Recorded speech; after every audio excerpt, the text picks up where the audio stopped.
बिस्मिल्लाहिर्रहमानिर्रहीम। अस्सलाम वालेकुम व्यूअर्स। इस वीडियो में हम डिस्कस करेंगे आज होने वाले पेपर के अंदर जो मैथमेटिक्स का पोर्शन आया था पंजाब पुलिस के पेपर में।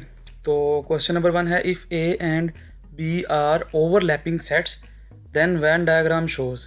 ये आपको एक वैन का डायग्राम बताई गई है जिसमें ए और बी ओवरलैपिंग सेट हैं। ठीक है, हमने बतानी है कि इसकी जो ये किस ऑपरेशन की वैन डायग्राम है। तो यहाँ पर नज़र आ रहा है ए यूनियन बी जो है वो एम्प्टी है। ठीक है, और उसके अलावा बाकी तमाम का तमाम पोर्शन दिया हुआ है। तो इसका जो करेक्ट ऑप्शन है वो हमारे पास ऑप्शन ए है। ठीक है, ए यूनियन बी का कम्प्लीमेंट, ये इसकी डायग्राम है। दूसरा है मैट्रिक्स दिया हुआ है ए -1 2 -3 4 और determinant of adjoint of A. Determinant लेना है, ये चाहे एडजॉइंट का ले लें या सिंपल ए का ले लें वो सेम ही आएगा। तो इसका डिटर्मिनेंट लेना है तो 1 को 4 से मल्टीप्लाई करें, -4 से, -1 -4 ये हमारे पास होंगे 4। और मैं यहाँ पर लिखता हूँ -1 इंटू -4 और यहाँ पर माइनस आएगा फॉर्मूले वाला, और -3 इंटू 2 -3 और इंटू 2 ये बन गया 4 माइनस इंटू माइनस प्लस 6। ठीक है, ये 4 + 6 10। इसका जो करेक्ट ऑप्शन है वो हमारे पास होगा डी। ओके, पहले का ए, दूसरे का डी। और तीसरा है हमारे पास log 25 प्लस 2 log 5। तो log 25 है प्लस 2 log 5 है। तो यहाँ पर इस एक्सप्रेशन के ऊपर हम, इस टर्म के ऊपर हम प्रॉपर्टी लगाएंगे लॉग वाली, कि अगर पावर हो किसी नंबर के ऊपर तो वो शुरू में आ जाती है। तो उस प्रॉपर्टी का रिवर्स जो है, यानी कि ये नंबर शुरू में है ना, इसको हम इसकी पावर में लिखेंगे। ठीक है, तो ये कुछ इस तरह से बन जाएगा, ये एज इट इज़ नीचे आ जाएगी log 25 प्लस ये बन गया log 5⁻²। तो log 25 ये और 5 की पावर 2 लें तो वो भी होता है 25। तो log 25 प्लस log 25 ये दोनों मिलकर बन जाएंगे 2 log 25। ठीक है, ये भी 25 बन रहा है, ये 25 है, तो इन दोनों को प्लस करेंगे तो ये हमारे पास 2 टाइम्स log 25 आ जाएगा। तो इसका करेक्ट ऑप्शन है हमारे पास ऑप्शन ए।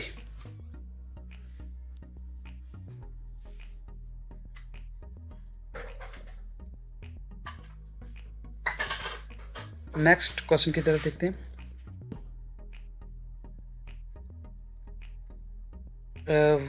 क्वेश्चन नंबर है 20, what is altitude of a parallelogram whose base is 8 centimetre and area is 32 centimetre. तो पैरेललोग्राम का जो एरिया होता है वो बेस मल्टीप्लाई बाय एल्टीट्यूड होता है। तो base multiply by altitude is equals to area. ठीक है, एरिया हमें दिया हुआ है 32 सेंटीमीटर स्क्वायर है और एल्टीट्यूड हमने फाइंड करना है। तो ये ए एल मैं वैसे लिख देता हूँ, बी यहाँ पर मल्टीप्लाई हो रहा है, वहाँ पर जाकर डिवाइड हो जाएगा। तो बी की वैल्यू कितनी है, 8 है, तो मैंने 8 से डिवाइड कर दिया है। तो हमारे पास एल्टीट्यूड आ गया 8 1 ज़ा 8 और 8 4 ज़ा 32। तो इसका जो करेक्ट ऑप्शन है वो है ऑप्शन डी।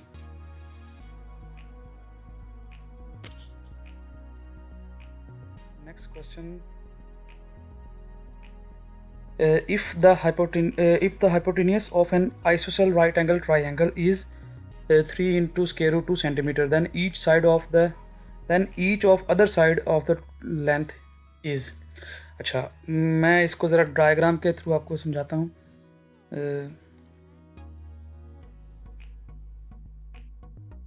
ये कोई आपके पास आइसोसेल ट्रायंगल का हाफ पोर्शन की बात कर रहे हैं। आइसोसेल ट्राइंगल ऐसी ट्राइंगल होती है जिसकी दोनों साइड सेम हो। सपोज करिए ये और ये साइड जो है वो सेम है, ठीक है। उसमें से उन्होंने कहा है कि हमने hypotenuse of an right triangle hypotenuse of an isosceles right triangle, यानी कि हाइपोटेनियस अगर इसको हम दो पे डिवाइड करते हैं तो ये जो हाइपोटेनियस बन रहा है ना, इसकी वैल्यू दी हुई है हमें, वो है 3 × √2। इसको और इसको हमने बताना है कि ये इसकी और इसकी वैल्यू बतानी है कि ये कितनी बनेगी। ये दोनों सेम लेंथ के होते हैं, ठीक है। तो हम इसको अगर x कह लें, इसको भी x कह लें, तो हम इस पर अगर पाइथागोरस थ्योरम लगाते हैं, पाइथागोरस थ्योरम हमें कहता है कि जो हमारे पास हाइपोटेनियस है उसका स्क्वायर अगर लें, वो बराबर होता है बेस के स्क्वायर के प्लस परपेंडिकुलर के स्क्वायर की। तो ये x² + x² बन गया 2x²। इसका स्क्वायर लें तो ये 9, और ये इसका अलग स्क्वायर लें और इस √2 का अलग स्क्वायर लें तो ये हमारे पास बन जाएगा 2, ठीक है। इस तरह से इसका स्क्वायर रूट इस 2 से कट जाएगा और इसका सेपरेट 3 का स्क्वायर लेंगे तो वो 9 बनेगा, और ये 2 यहाँ पर मल्टीप्लाई हो रहा है, यहाँ पर आके डिवाइड हो जाएगा। तो हमारे पास आंसर आएगा x² = 9। स्क्वायर रूट दोबारा लेते हैं दोनों तरफ, तो हमारे पास 9 का स्क्वायर √3 होता है, ठीक है। x की वैल्यू आपके पास आ गई यहाँ पर 3। तो जो बाकी दो साइड्स जो हैं ट्रायंगल की वो होंगी 3 लेंथ की। तो इसका करेक्ट ऑप्शन है 3 सेंटीमीटर।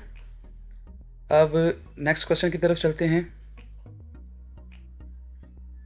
नेक्स्ट क्वेश्चन है हमारे पास a⁻3 b⁻0 4a⁻3 और उसकी होल की पावर -2।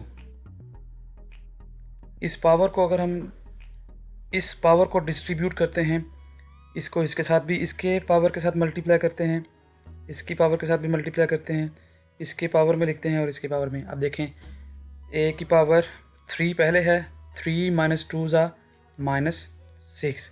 b⁻0 है तो किसी भी नंबर की पावर या किसी भी टर्म की पावर अगर 0 हो तो हम उसको 1 लिख देते हैं। तो इसके ऊपर इसको मैं डायरेक्ट 1 ही लिख देता हूँ, ठीक है। और ओवर में है 4 की पावर -2 और a की पावर -4 मल्टीप्लाई बाय -2, ये बन जाएगा a की पावर 8, ठीक है। माइनस माइनस प्लस होते हैं ना मल्टीप्लाई में। अब ये पावर इसकी -6 है और नीचे a की पावर है +8, तो हमेशा छोटे वाली बड़े वाले की तरफ जाती है पावर। ये पावर जब मैं नीचे लेके आऊँगा तो ये प्लस हो जाएगी, और ये नेगेटिव है ऊपर जाके ये पॉजिटिव हो जाएगी।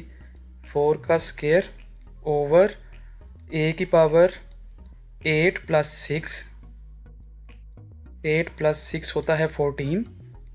तो हमारे पास 4 का स्क्वायर 16 और a की पावर 14। तो इस तरह इसका करेक्ट ऑप्शन बन गया ऑप्शन ए। तो ए ऑप्शन इसका करेक्ट ऑप्शन है। नेक्स्ट क्वेश्चन नंबर 23 जो है पेपर का,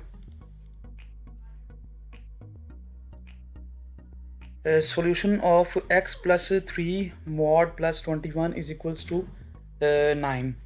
तो x + 3 mod, ये 21 यहाँ पर प्लस हो रहा है, उधर जाके हो जाएगा -9 - 21। इसको सॉल्व करेंगे तो हमारे पास आ जाएगा माइनस में आंसर आएगा, माइनस का बचेगा 12